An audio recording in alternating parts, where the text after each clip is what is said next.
Fourth graders, I am so excited you're back to read with me today. Mrs. Lawson here, and we are comparing two texts today. So let's go ahead and get these slides started. We are comparing The Boy Who Invented TV with the book Using Money. We are learning to make connections between the information and ideas contained in both texts. We know we are successful when we can identify key ideas in each text and make connections between the texts.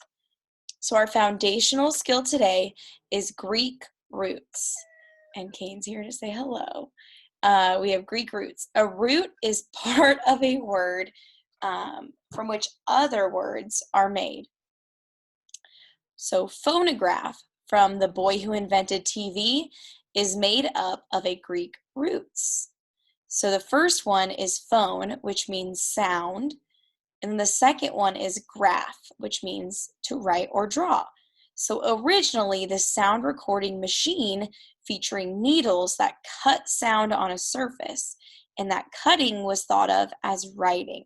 This was the origin of the word phonograph. Pretty cool stuff. So for your foundational skill today, you are going to read the passage, My Trip to the Moon, and really focus on those Greek roots. Vocabulary, we have this first word.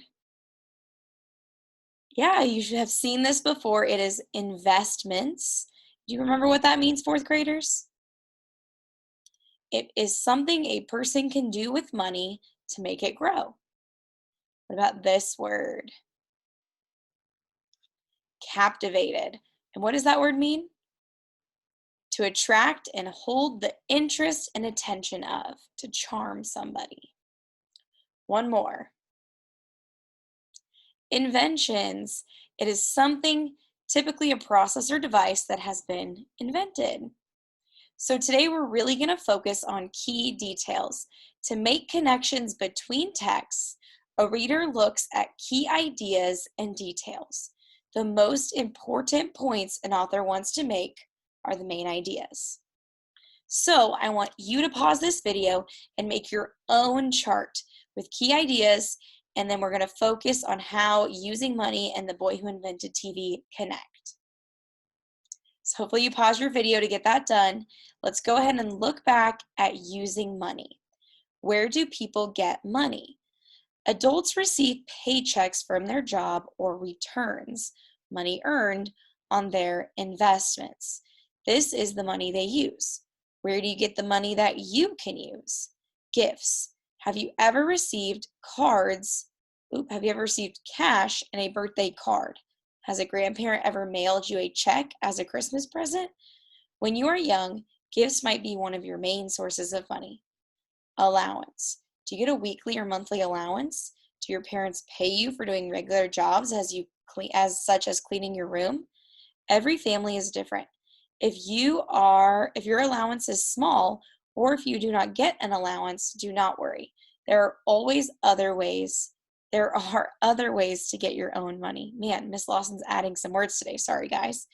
What can you do with your money? You can save it, spend it, invest it, or share it. And then I want you to pause this video, fourth graders, and I want you to try reading this page. So after reading that page, what do you guys think the key detail is that they're really focusing on? Yeah, good job, fourth graders. It is focusing on how kids can get money from different sources or various sources. What are some of those ways that kids can earn money, fourth graders? Let's look back in the text really quick.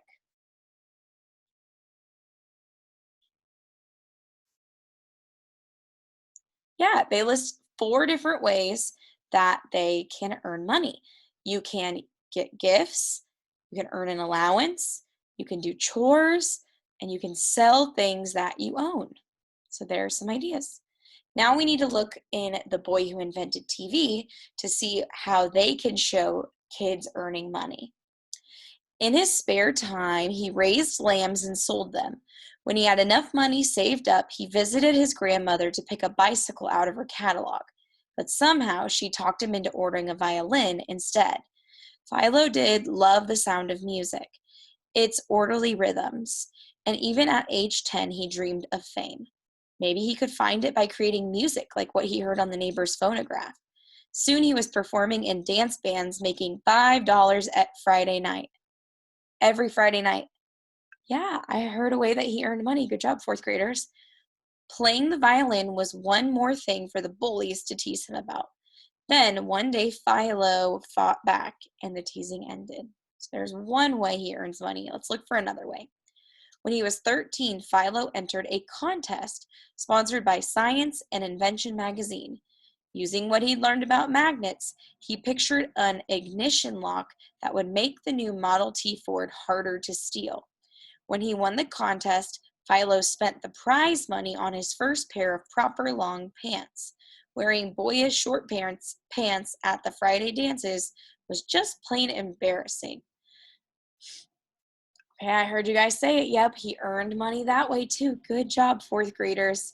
So, some ways that he earned money was he sold lambs at the very beginning, he performed at the dance bands, and then he earned that prize money.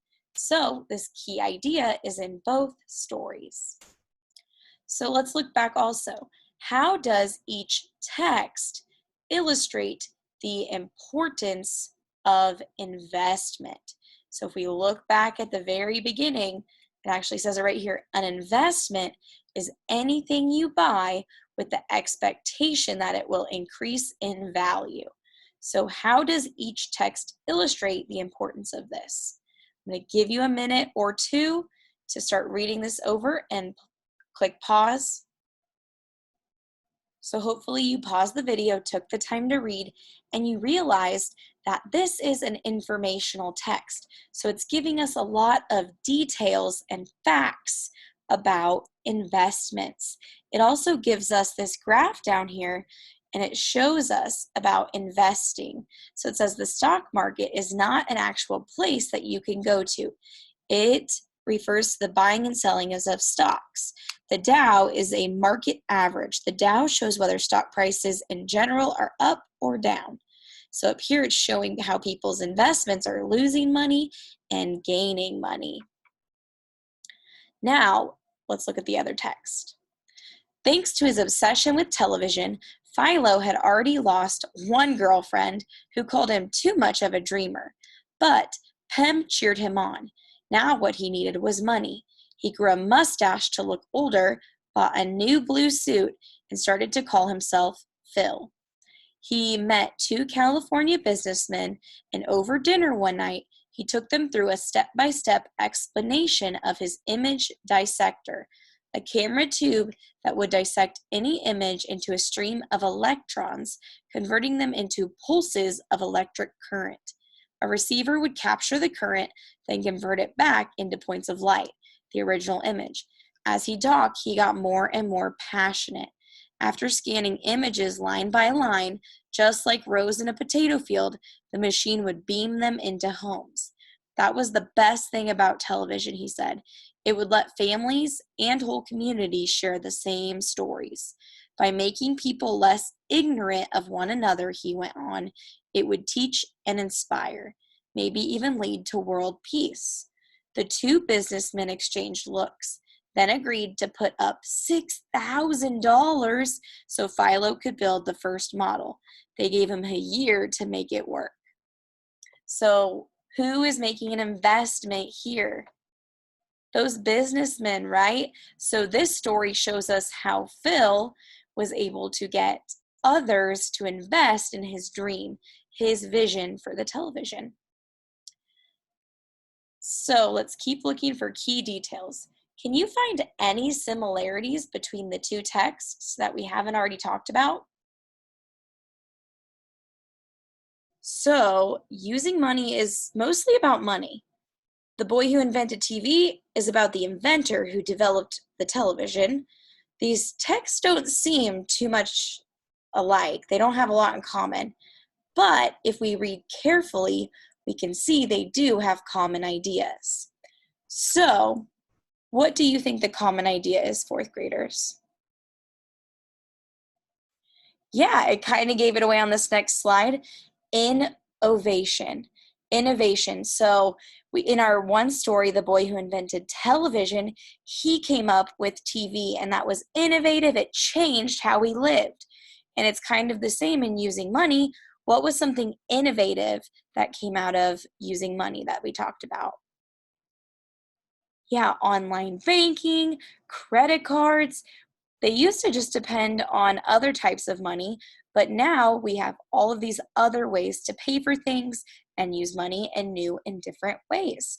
So even though they both seem very different, they both deal with innovation.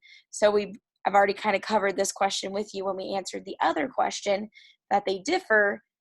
What do you guys think? Can you reword it in your own words, fourth graders? Let me hear you. Great job. So let's really focus on this too. In The Boy Who Invented TV, what part of the creation did they focus on? Yeah, they focused on him creating the TV, how he got there. But in using money, what were we more focused on? Yeah, we were more focused on how money is used and how these innovations have affected us. So, more after these changes have occurred, where the other story focuses more on before and how it happened. All right, now it is time for you to do your reading response. So, how do the main topics of the text differ? How are they different? So, you'll have some pages to go look back on, and I can't wait to see what you guys do. Have a great rest of your day, fourth graders. Bye.